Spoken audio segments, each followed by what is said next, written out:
Imagine a world where the only sound is the terrifying silence of the ice, waiting patiently to swallow you whole. This is Wrangel Island, a desolate fortress where life feels like a sin, and the freezing wind carries only the scent of death. Her name was Ada Blackjack. She was an Inupiat woman of 23, and though she was neither a hunter nor a seasoned explorer, she possessed a quiet strength. She was a mother about to walk directly into the heart of a frozen nightmare. Life was difficult for Ada and her son. Every day brought new challenges, but she never gave up hope for a better future.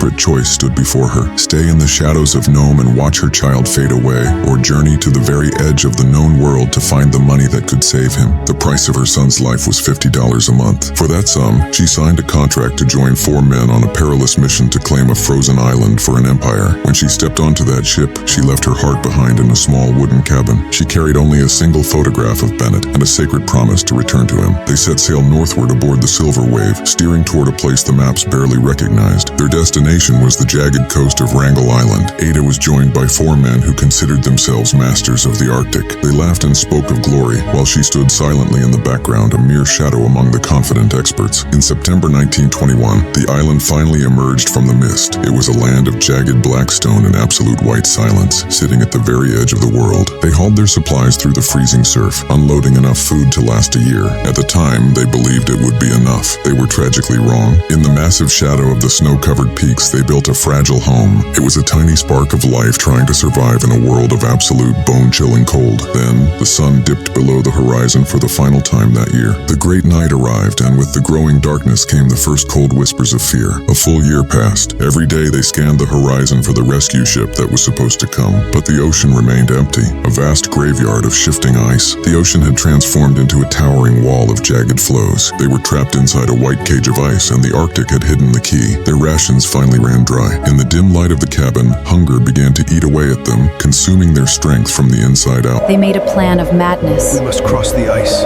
To walk across the moving ice to find help. It was a journey into certain death. In January 1923, 3 of the men walked into the teeth of a blizzard. They vanished into the white silence of the storm, and they were never seen again. Ada was left behind in the silence. She was alone with lorn night, 1 woman and 1 dying man, standing against the entire weight of the Arctic. She became his only hope for survival. She fought for Lorne's life as if it were her own, even as the scurvy began to turn his body into stone. She had never fired a gun in her life, but hunger is a relentless teacher. To stay alive, the mother had to learn how to become a killer. The true kings of the North were watching from the shadows. They were the ghosts in the snow, prowling the camp and waiting for her to fail. But Ada stood her ground. Alone in the freezing dark, she sent a message to the Arctic. She would not be taken without a fight. By June 1923, the struggle for Lorne Knight ended. He took his final breath, and suddenly, Ada was the only living soul left on the island. She buried him under a pile of heavy stones to protect him from scavengers. She was now the Arctic Robinson Crusoe, the lone survivor of a frozen empire. She filled a tattered diary with messages to the son she hadn't seen in 2 long years. Her love for Bennett was the only thing keeping the cold from her heart. She transformed her grief into a shield. She became the hunter, the builder, and the queen of the white shroud, mastering the land that had claimed the experts. As the ice finally began to thaw, Ada refused to wait for a rescue that might never come. She began to build her own way home. In August 1923, after 2 years of terrifying silence, a new sound echoed across the water. A ship was cutting through the thick Arctic mist. The men in the rescue boat couldn't believe their eyes. They had expected to find a graveyard of ice, but instead they found a hero standing tall. She was the only one who remained. The 4 men were gone, but the mother had survived. Her first Is my son still alive?